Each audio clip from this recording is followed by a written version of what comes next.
आपके साथ वैशाली। आइए नजर डालेंगे आज की हेडलाइंस की ओर। समर्थ भवन का आरएसएस प्रमुख ने किया लोकार्पण। बाइक लेकर नाले में गिरा युवक, मौके पर लोगों की लगी भीड़। ताप्ती नदी के राजघाट पर मरी मछलियां, सोशल मीडिया पर वीडियो वायरल।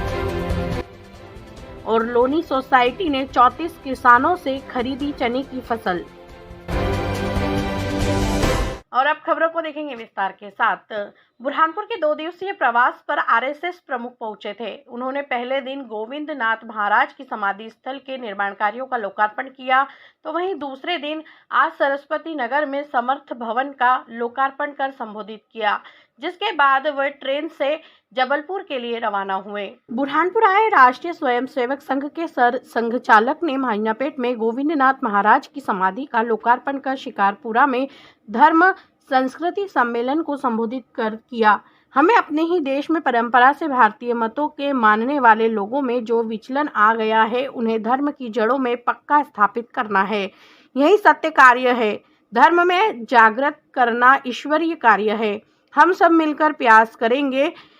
यह बात राष्ट्रीय स्वयंसेवक संघ के सह संघ चालक डॉक्टर मोहन भागवत ने माहिनापेट में परम पूज्य गोविंद नाथ महाराज की समाधि के लोकार्पण अवसर पर कही।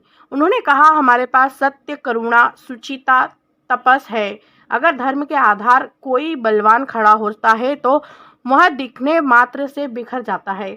हमें अपनों को जागृत करना है। जिसके बाद धर्म संस्कृति सम्मेलन में बोले, शाखा जो 1 घंटे सिखाती है उसे 23 घंटे अमल में लाए।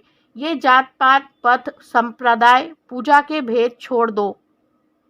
यह विश्व ही मेरा घर है। यह मानकर चलो। सबका ख्याल रखकर अपना ख्याल रखना है। सभी के प्रमुख में मंगल विचार, मंगलवाणी निकलना चाहिए। जिसके बाद वे लोधीपुरा स्थित गुरुद्वारे में पहुंचे। यहां पर माथा टेका और 17 अप्रैल को सरस्वती नगर में बने समर्थ भवन का लोकार्पण किया। जिसके बाद वे ट्रेन से जबलपुर के लिए रवाना हो गए। इस दौरान शंकराचार्य महामंडलेश्वर, हरिरानंद महाराज, अमरकंटक जितेंद्र नाथ महाराज, श्रीनाथ पीठाधीश्वर सहित अन्य संत और हजारों की संख्या में लोग पहुंचे।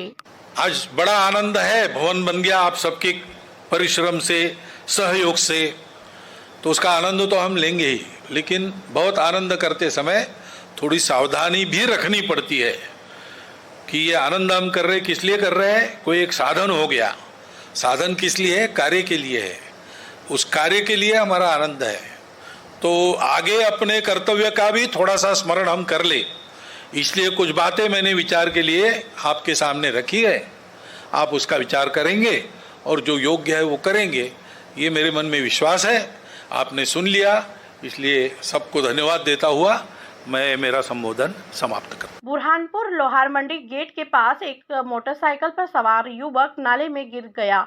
गिरने पर युवक घायल हो गया। मौजूद लोगों ने कड़ी मशक्कत के बाद नाले में गिरे युवक को बाहर निकाला, लेकिन युवक की बाइक नाले में फंस गई थी, जिसको रस्सी से बांधकर बाहर निकाला गया। क्षेत्रवासियों ने नाले की मरम्मत की गुहार लगाई। बुरहानपुर के लोहार मंडी गेट के नाले में एक युवक मोटरसाइकिल लेकर गिर गया।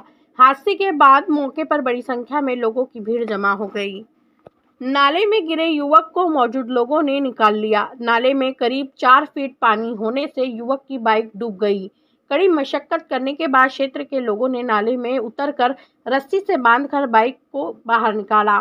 क्षेत्र के लोगों का कहना है कि यहां पर नाले खुले होने के कारण आए दिन हादसे होते रहते हैं। कई बार नगर निगम में शिकायत की है, लेकिन आज तक भी कोई निराकरण नहीं हुआ है, जिसको लेकर बरसात के दिनों में भी यहां पर लोग गिरने से घायल होते हैं, लेकिन जिम्मेदार अफसर इस ओर ध्यान नहीं दे रहे हैं।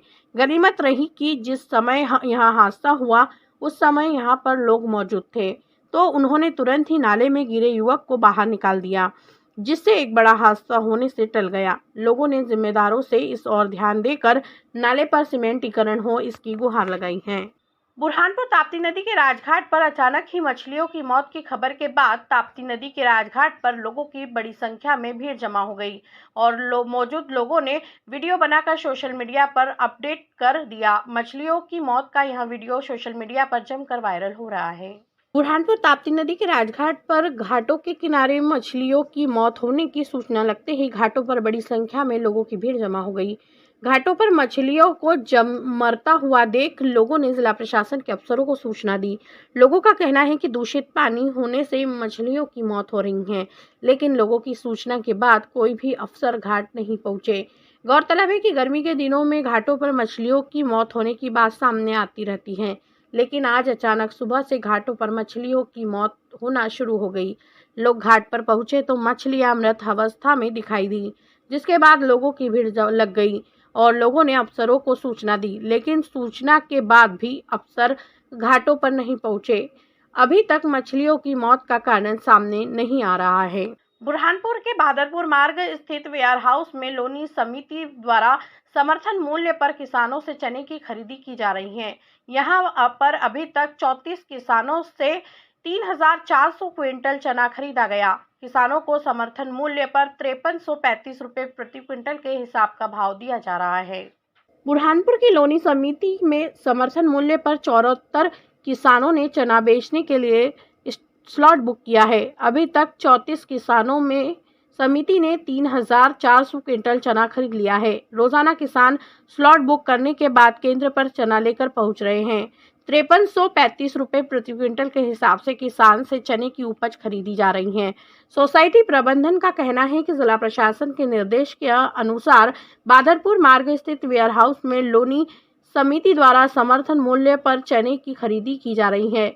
लोनी सोसाइटी में 74 किसानों ने अपने स्लॉट बुक किए हैं, जिसमें से अभी तक 34 किसानों से 3,400 क्विंटल चने की उपज खरीदी गई है। स्लॉट बुक करने वाले किसान रोज उपज लेकर केंद्र पर आ रहे हैं। नंबर आने पर उनका चना भी तोला जा रहा है। ये समिति लोनी द्वारा खरीदी की जा रही है। क्या क्या खरीदा जा रहा है यहाँ पे? चना और गेहूं का है, तो गेहूं का अभी कोई स्लॉट बुक नहीं है। ये चने का कितने किसानों ने स्लॉट बुक किया और अभी तक कितना खरीदा गया आपके द्वारा? 74 किसानों का स्लॉट बुकिंग है और अभी तक 34 किसान कितना खरीदा गया? 3,425। बुरहानपुर नगर निगम में एक भी प्रशिक्षित फायरमैन नहीं होने के कारण आग की घटनाओं पर काबू पाने के लिए कर्मचारियों को दिक्कतों का सामना करना पड़ता है। नगर निगम के पास 4 फायर वाहन हैं, लेकिन एक भी प्रशिक्षित कर्मचारी नहीं है, जिसको लेकर अब नगर निगम आयुक्त ने प्रशिक्षण देने की बात कही। बुरहानपुर नगर निगम में 4 फायर गाड़ियां हैं, लेकिन एक भी गाड़ी पर प्रशिक्षित फायरमैन नहीं है, जिस कारण आग की घटनाएं होने पर आग बुझाने में कर्मचारियों को परेशानियों का सामना करना पड़ता है। जब इस संबंध में नगर निगम आयुक्त से बात की तो उन्होंने कहा कि अब कर्मचारियों को प्रशिक्षण दिया जाएगा, ताकि वहां प्रशिक्षण प्राप्त करने के बाद आग की घटनाओं पर तुरंत ही काबू पा सके। गौरतलब है कि बुरहानपुर नगर निगम में पहले 2 फायर वाहन थे। नगर निगम ने 2 छोटे फायर वाहन और खरीद लिए हैं।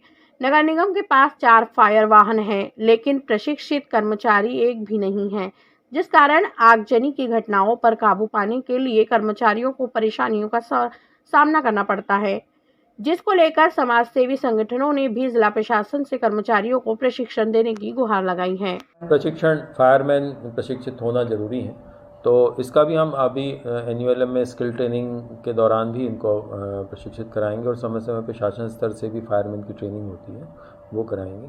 हमारे शहर में थोड़ा नैरो स्ट्रीट ज़्यादा हैं, गलियाँ तंग हैं, जिनमें बड़े वाहन घुसने में थोड़ी कठिनाई होती है, तो इसलिए भी ये वाहन थोड़े कॉम्पैक्ट टाइप के लिए हैं, ताकि ये गलियों में प्रवेश करके उस तरह की कोई दुर्घटना होती है तो उसको कंट्रोल कर सकें।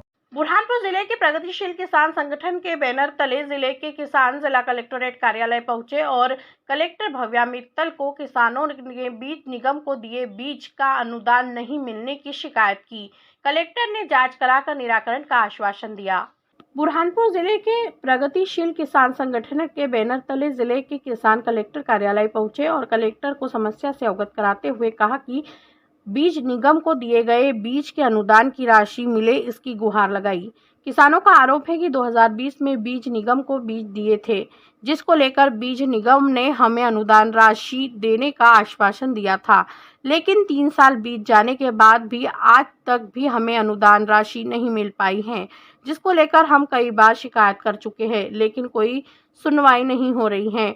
आज प्रगतिशील किसान संगठन के बैनर तले किसान जिला कलेक्टरेट कार्यालय पहुंचे और कलेक्टर भव्या मित्तल को लिखित में शिकायत करते हुए उन्होंने अनुदान की राशि मिले इसके गुहार लगाई। कलेक्टर ने समस्या सुनने के बाद जांच कराकर निराकरण का आश्वासन दिया। किसानों ने 2020 से चना दिया है बीज निगम को।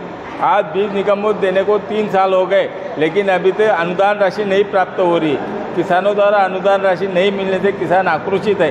कम से कम 500 किसानों का अनुदान रोका गया है। इस अनुदान को मध्य प्रदेश सरकार और केंद्र सरकार तुरंत डाले, इसकी मांग करने के लिए हम कलेक्टर कार्यालय पहुँचे हैं। यदि नहीं अनुदान मिलता तो क्या करेंगे? नहीं मिलेंगे तो हम किसान बहुत बड़ा आंदोलन करेंगे। किसानों को 3 साल में पैसा नहीं मिला, इसका मतलब क्या है? सरकार फुकट बांट रही है अनाज।